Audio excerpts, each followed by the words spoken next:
My wife is lurking in my childhood photos.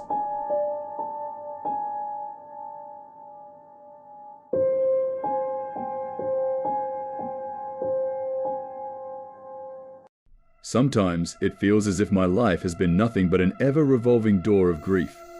I'm only 34 years old, and I've lost everyone to death, rejection, or diverging paths. My parents, my sister, my childhood friends, and countless other loved ones. I feel numb, directionless. Above all else, I feel angry. I hate the world for taking them from me. I hate life for dealing cards from a rotten deck. My mother passed last year. She'd been fighting a lengthy battle with dementia since 2019. I didn't cry when she died. I had nothing left in the tank. I'd already endured small, painful pinches of grief over the years. I grieved whenever she lost a piece of herself. I grieved for every one of us that she forgot, whilst there were still those of us left to forget. Those 4 years fragmented me. Mum and I were so close, and it broke my heart to see her very soul disintegrate. She was my only remaining family. My dad and my sister died when I was young, and slowly everyone else vanished too. I can't explain it, but in spite of her deterioration, I think Mum held on to life for me. I worry, Brennan, my mother hazily said. You're safe, Mum, I said. You don't need to worry. No, I worry about Brennan, she interjected in a fluster. I'm Brennan, Mum. And I'm fine, I said, sighing. I worry, she absent-mindedly whispered. When my mother died in February 2023, I was left with one person in the entire world, Olivia. I counted my blessings to have a darling wife who would always be by my side. Until I realized how terribly true that might be. Whilst I was clearing out my mother's attic, I found a box of photo albums, dust-coated antiques that I'd never seen before. Too many painful memories, perhaps. But a tinge of warmth spread through my body as I eagerly flicked through the pages. A fuzzy, forgotten feeling. I remembered being happy as a child. I was surrounded by family and friends. I lovingly tore through the pages, and I was moments away from shouting for my wife to come up to the attic. But then I noticed something bizarre. Olivia was standing in the back of a photo. It was a picture of a day at the zoo with my parents and my sister. Through metal bars, at the opposite side of the lion enclosure, I could see my wife standing there, someone I didn't know as a child. But it was her. There was no doubt about that.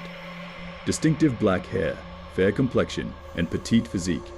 She wore a thin, knowing smile that seemed unbefitting of her, or any version of Olivia that I'd seen before. My stomach gurgled nervously, but I smiled and laughed it off. Uncanny, I whispered to myself. Obviously, it couldn't have been her, I told myself. We're the same age, and she would have been a child at the time. It's just a doppelganger. I carried on flicking through the pages, and then a lump formed at the surface of my throat. My wife appeared again. This time, it was a photo of our family's Christmas gathering in a restaurant. And outside the window, beneath a smoking shelter, a solitary figure stood and watched us. It was Olivia, or a woman who, yet again, looked identical to my 33-year-old wife. Once is nothing, twice is a coincidence, I muttered uncertainly. I frantically tore through the photo album as sweat collected in thick, icy trails on my colorless cheeks. Olivia was in every photo, and she looked no different from the present day. The same woman, always lurking somewhere in the background, discreetly watching, ever wearing that foul grin. My heart thumped fitfully. This was no longer an oddity, a funny peculiarity.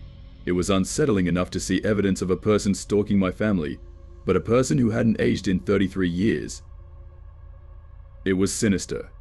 It defied everything my logical brain knew to be true. I found myself trembling in terror and clawing at my hair. I had stopped turning pages. After seeing my wife skulking in dozens of pictures, I hadn't the stomach to continue. but I couldn't tear my eyes off the page before me. It was a photo captioned, "Yummy Cake." Brennan's 10th birthday party. I was sitting in the back garden on an overcast day. A decadent chocolate cake sat on my lap. My jubilant friends and family surrounded me. I was midway through blowing out 10 candles, and the flames leaned away from my pursed lips. There she was again, hiding in a photo from the year 2000. Olivia would have been 10 years old, just like me, and yet the camera told another tale. This time, my fully grown wife cowered behind the short fence at the rear of our property, but the top of her head peered into our garden, and I could distinguish her distinctive black hair. Her eyes were bloodshot and thirsty. She was, perhaps most hauntingly, eyeing the camera. It felt as if she could see me in the attic. "You're losing your mind, Brennan," I thought, eyes still unable to look away. "This isn't real. It's all in your mind." A sudden wisp of wind extinguished the attic light. My body shivered uncontrollably, and I found myself wrestling with an undeniable thought. It sounded like lips blowing air. Trying to steady my breathing, I anxiously patted the floor of the blackened attic. I wish I wouldn't leave my phone in stupid places, I thought. I wanted to leave, but I didn't trust myself to maneuver through my mother's cluttered attic in the dark. And then my fingers brushed over a familiar, smooth surface.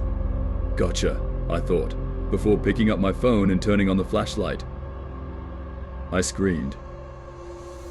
The birthday photo had changed. The candles on my cake were gone, and I was sitting all alone. No family, no friends, nobody, not even Olivia. I stumbled to my feet and dropped the book. The floorboards moaned as I shifted my weight backwards. I had to get far from that cursed book, that cursed attic. I twisted to run for the attic door, but I didn't move beyond that first step. My torchlight illuminated something horrifying. Poking her head through the attic opening, Olivia smiled at me. Her eyes mirrored those in the numerous photographs I had just seen. Her pupils seemed darker, wider. Red veins painted the corners, and her eyes rippled ever so slightly, as if they were not really eyes at all. I don't know what happened to the woman I married, but that wasn't who eyed me from the attic door. She was a horror, some rabid mouse that had soundlessly slithered up the stairs and the ladder. My wife giggled.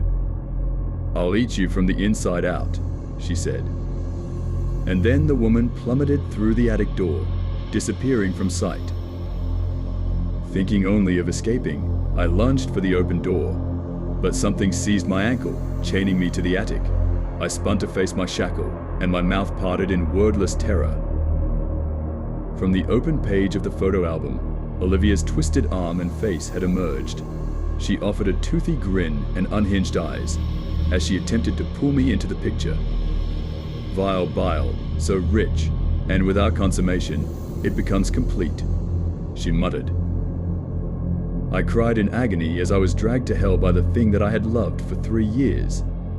A hellish demon I had believed to be my wife, but it seemed I truly had nobody left.